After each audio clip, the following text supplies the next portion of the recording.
Hey guys, my name is Devin. I'm going to be doing a walk around of my computer. I'm using the Xeon XON 560 BK case. It's a decent case. It's only costs $40 and it has a lot of options for $40. I mean, it's got water cooling support. It's got 3 slots for SSDs, 3 for HDDs. So yeah, for $40, it's a really good case. Bottom mounted power supply, which helps with cooling, versus it sucking the hot air out of the case. It's sucking nice cold air from outside of the case to cool itself. So yeah, let's start by taking off the side panel so I can show you guys what's inside of it. Just little thumb screws to hold it in.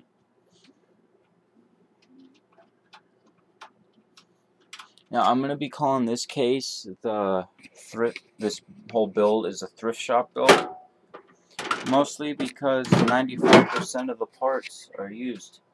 The only 2 things I bought brand new for this case are the motherboard and the case itself. I don't know if you guys can see that.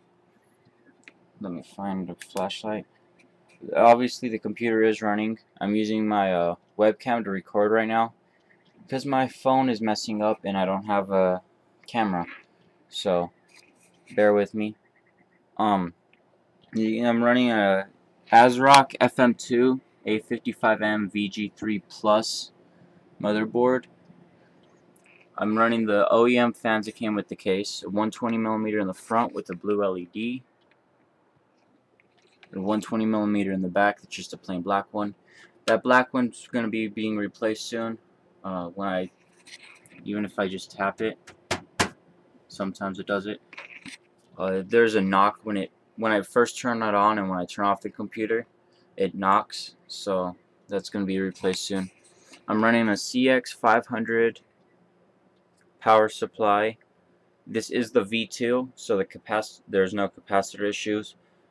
That is the if you do buy a CX series power supply, always look for the V2. The V1s were made with cheap capacitors, and they were known to go bad after a few years. So yeah, always go with the V2. CPU, I'm running an AMD A6 54K or 5400K APU. I have that overclocked to 4.3 gigahertz. Still on the stock cooler, and I've never seen it reach temps higher than 60 Celsius. I'm running 4 gigabytes G-Skill DDR3 1600 megahertz RAM, which I have it's overclocked to 1866 megahertz, and that made a world's difference. All you gotta remember with an APU, it's using whatever RAM you have, so the RAM that you have installed, it's going to use the same speed. So if you have faster RAM, your graphics are going to be better, your graphics card's going to be better. So yeah.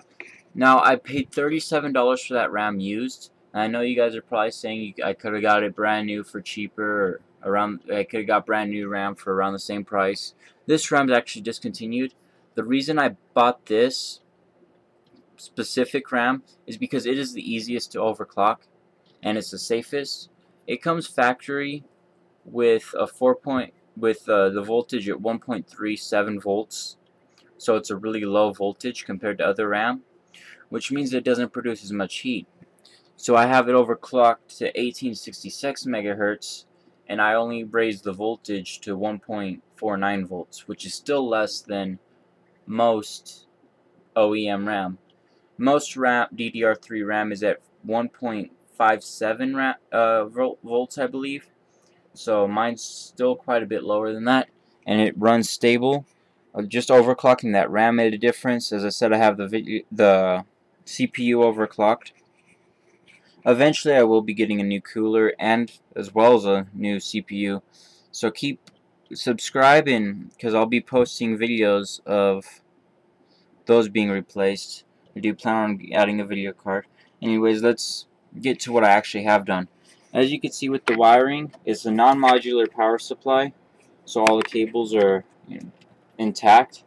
I have I have most of the cables running through the case, but the SATA power I have running into the hard drive compartment, just so it's not adding, just so it's not a big clump in the back, and I'll show you why in a second. Let's turn it around.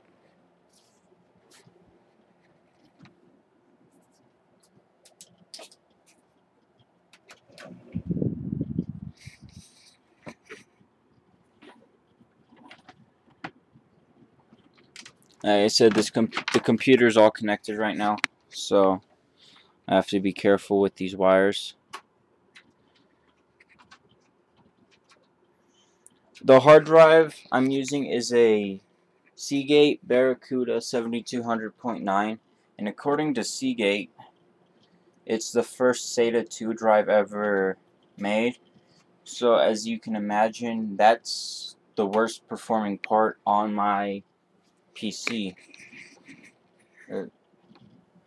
I will be posting benchmarks at the end of this video. I'll have pictures at the end, and then there will also be links to them in the description. Let's go around to this side.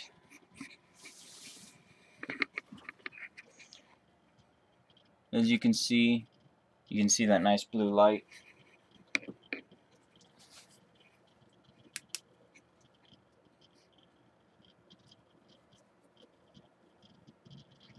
See, my wires are decent. I have them zip tied up.